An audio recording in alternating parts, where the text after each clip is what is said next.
श्रीमद् भगवद गीता यथारूप अध्याय 4 श्लोक संख्या 7। यदा यदा हि धर्मस्य ग्लानिर्भवति भारत अभ्युत्थानमधर्मस्य तदात्मानं सृजाम्यहम्।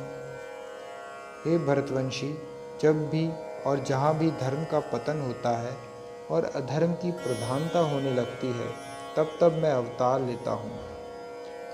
तात्पर्य: यहाँ पर सृजामि शब्द महत्वपूर्ण है। सृजामि सृष्टि के अर्थ में नहीं प्रयुक्त हो सकता, क्योंकि पिछले श्लोक के अनुसार भगवान के स्वरूप या शरीर की सृष्टि नहीं होती, क्योंकि उनके सारे स्वरूप शाश्वत रूप से विद्यमान रहने वाले हैं। अतः सृजामि का अर्थ है कि भगवान स्वयं यथारूप में प्रकट होते हैं।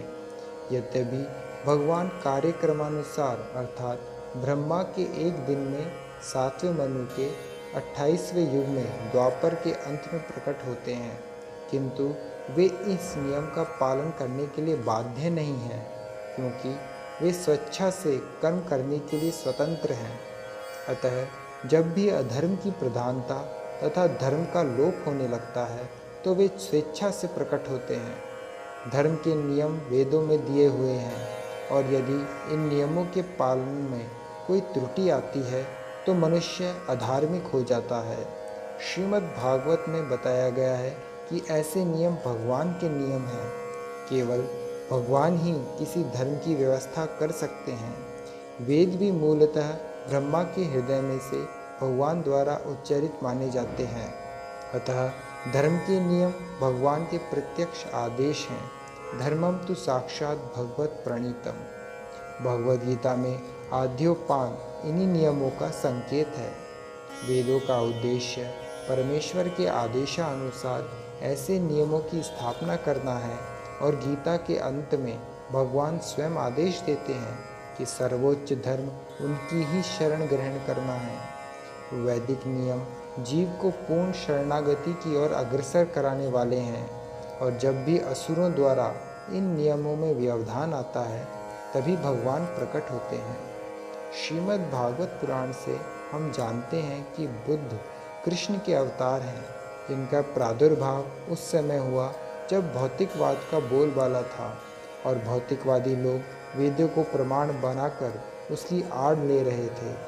यद्यपि वेदों में विशिष्ट कार्यों के लिए पशु बलि के विषय में कुछ सीमित विधान थे, किंतु आसुरी वृत्ति वाले लोग वैदिक नियमों का संदर्भ दिए बिना पशु बलि को अपनाए हुए थे। भगवान बुद्ध इस अनाचार को रोकने तथा अहिंसा के वैदिक नियम की स्थापना करने के लिए अवतरित हुए। अतः भगवान के प्रत्येक अवतार का विशेष उद्देश्य होता है, और इन सब का वर्णन शास्त्रों में हुआ है। यह तथ्य नहीं है कि केवल भारत की धरती में भगवान अवतरित होते हैं। वे कहीं भी और किसी भी काल में इच्छा होने पर प्रकट हो सकते हैं।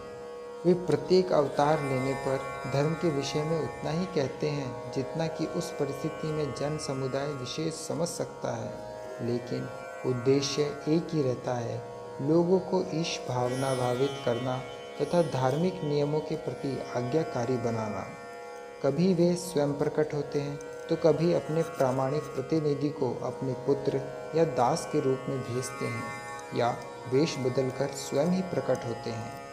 भगवद गीता के सिद्धांत अर्जुन से कहे गए थे, अतः वे किसी भी महापुरुष के प्रति हो सकते थे, क्योंकि अर्जुन संसार के अन्य भागों के सामान्य पुरुषों की अपेक्षा अधिक जागरूक था। 2 और 2 मिलकर 4 होते हैं। यह गणितीय नियम प्राथमिक कक्षा के विद्यार्थी के लिए उतना ही सत्य है जितना कि उच्च कक्षा के विद्यार्थी के लिए। तो भी गणित उच्च स्तर तथा निम्न स्तर का होता है।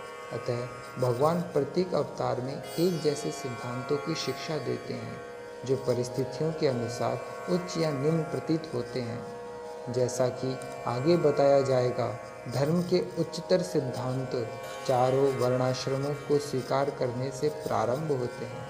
अवतारों का एकमात्र उद्देश्य सर्वत्र कृष्ण भावनामृत को उद्बोधित करना है। परिस्थिति के अनुसार यह भावनामृत प्रकट तथा अप्रकट होता है। हरे कृष्णा।